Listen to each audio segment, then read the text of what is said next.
Quando você acha que o jornalismo da Globo já chegou ao fundo do poço, suas figurinhas carimbadas aparecem para provar que sempre tem como ir ainda mais fundo. Só que dessa vez a militância política descarada passou por uma situação inesperada. Um convidado internacional que comentava em um dos programas da Globo News não aceitou ficar em silêncio diante dos absurdos que ouviu e esculachou a Globo ao vivo e em rede nacional. Eu já vou mostrar isso para você e eu ainda tenho uma cena patética de Lula para mostrar nesse vídeo. Mas antes eu preciso mostrar como tem se desenrolado a repercussão do atentado a Trump dentro da emissora para entendermos o vídeo que eu vou mostrar a seguir.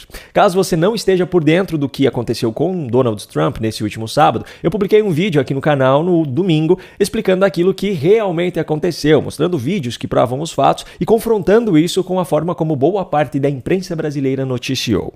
Enfim, as pseudo-jornalistas da Globo News não têm conseguido chegar nem perto de esconder a sua militância política e o seu ódio por Trump. Daniela Lima, por exemplo, ao falar sobre aquilo que Biden deveria fazer a partir de agora, deu a entender que Trump foi o culpado pelo atentado e que a esquerda americana representaria os adultos que colocariam ordem na casa. Lembrar esses episódios e falar, olha, se nem ele, vítima das próprias ideias, consegue parar esse assunto, precisamos nós aqui sermos o adulto na sala e dizer um basta para essa política de ódio nos Estados Unidos. Poucas horas mais tarde foi a vez de Andréa Sadi protagonizar cenas vergonhosas. Ao falar sobre a melhora nas estratégias de campanha de Trump nessa corrida eleitoral em relação às anteriores, ela fez questão de deixar claro que essa era uma opinião de especialistas, não dela, e ainda tentou fazer com que o mérito disso não fosse de forma alguma atribuído ao candidato. Falando para vocês aqui dessas mudanças de estratégias políticas do Trump desde 2016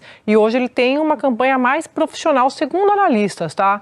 Qualquer analista com quem a gente converse sobre o Trump antes e o Trump depois, não que seja legítima ou genuína a mudança, mas a estratégia, ele está se reposicionando com essa estratégia para tentar conseguir esses votos mais ao centro. E ainda nessa mesma linha de raciocínio, não poderia faltar aquela velha narrativa repetida incansavelmente pela esquerda no mundo todo, a do discurso de ódio. Ele foi um personagem muito importante desse discurso de ódio, discurso de caos, discurso de raiva, tão difundido pelo Trump em 2016, tá? Chega a ser bizarra a capacidade desses militantes de, em meio aos seus próprios discursos que exalam ódio pelos seus opositores, atribuírem o tal discurso de ódio justamente à sua oposição. E se essa absoluta incoerência já era nítida antes, o atentado contra Donald Trump a deixou ainda mais clara.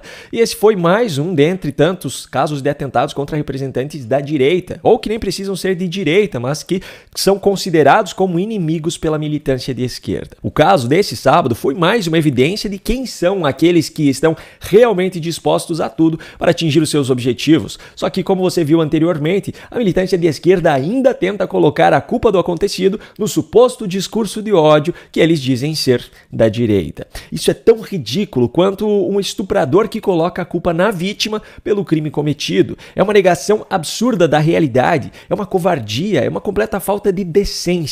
E esse comportamento é apenas uma repetição daquilo que é feito pelas lideranças dessa militância. Aqui no Brasil, o presidente Lula é o exemplo mais claro disso. Ele jamais assume a responsabilidade sobre um erro, jamais assume a responsabilidade sobre um resultado negativo. Pelo contrário, ou ele coloca a culpa na sua oposição, mesmo que não haja um mínimo de plausibilidade nisso, ou ele simplesmente nega a existência desse resultado. Enfim, voltando a Andréa Sadi, eu ainda preciso mostrar mais um trechinho de vídeo deste mesmo programa.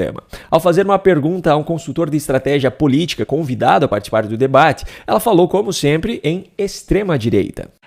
Usando, obviamente, esse episódio do atentado nos Estados Unidos como referência, como o senhor vê o impacto disso para a extrema-direita no mundo? O convidado, no entanto, não caiu nessa armadilha e respondeu usando o termo direita. Se, por um lado, é um reforço para a direita, eu chamo a atenção para esse detalhe porque essa é mais uma estratégia da militância de esquerda na sua tentativa de desmoralizar sua oposição. A presença em peso da militância de esquerda dentro do meio acadêmico e do jornalismo facilitou essa migração dos espectros políticos para favorecer a militância de esquerda. A extrema esquerda passou a ser chamada de esquerda, o centro passou a ser chamado de direita e a direita de extrema direita. Tudo aquilo que é extremo soa como perigoso para grande parte da população, e assim a militância de esquerda criou a narrativa de que é a direita, que eles chamam de extrema direita, que representa um perigo para a sociedade. Mas esse vídeo que eu acabei de mostrar está longe de ser a melhor cena vista na Globo News após o atentado contra Trump.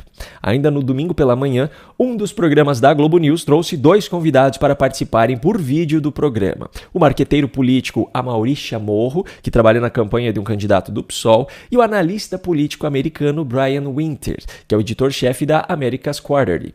O marqueteiro esquerdista brasileiro resolveu adotar no seu comentário a postura negacionista e ficou fazendo incitações de que o atentado contra Trump teria sido forjado. A situação é bem complexa. Eu acho que é difícil afirmar realmente que houve ou não um atentado, que aquilo ali foi inventado. A gente tem mortos, tem pessoas feridas, mas a gente sabe da capacidade dos Estados Unidos em criar fatos, apesar de que esses fatos possam custar a vida de pessoas, né?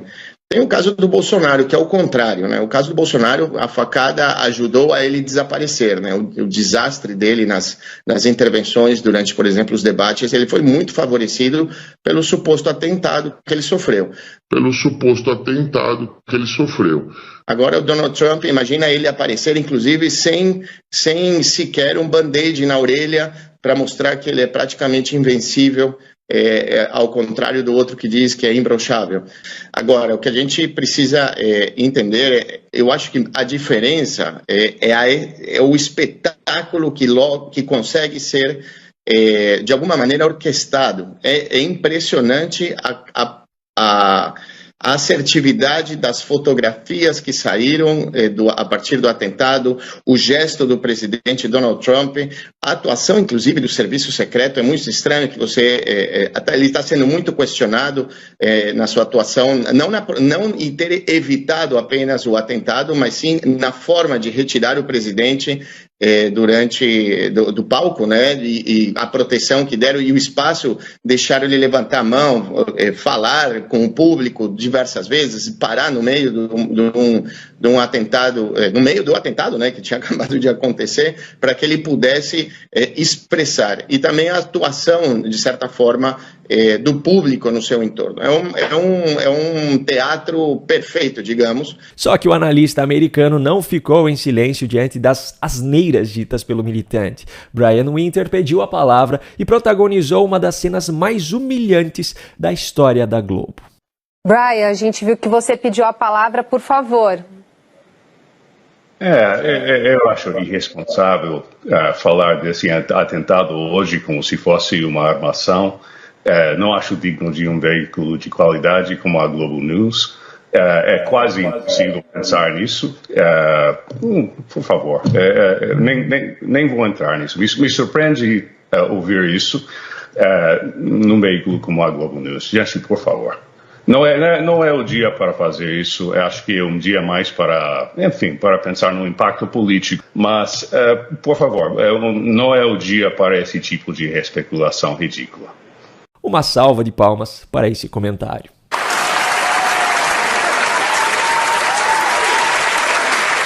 E caso você esteja se perguntando sobre Lula, se ele fez alguma coisa de diferente depois da pescaria que eu mostrei no vídeo de ontem, ele fez sim.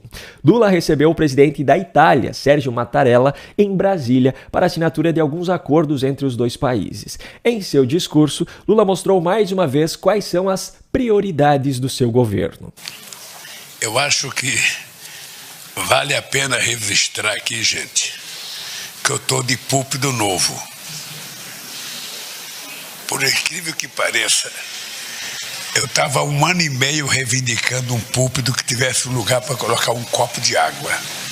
E o Stuquia conseguiu providenciar. Então, hoje eu estreio nesse encontro com o presidente Mattarella um púlpito novo para o presidente da República do Brasil. Marca a data de hoje. Bom, fica mais do que claro que o povo não é prioridade para esse governo. Aqui cada um precisa cuidar de si próprio. Um grande abraço e até a próxima.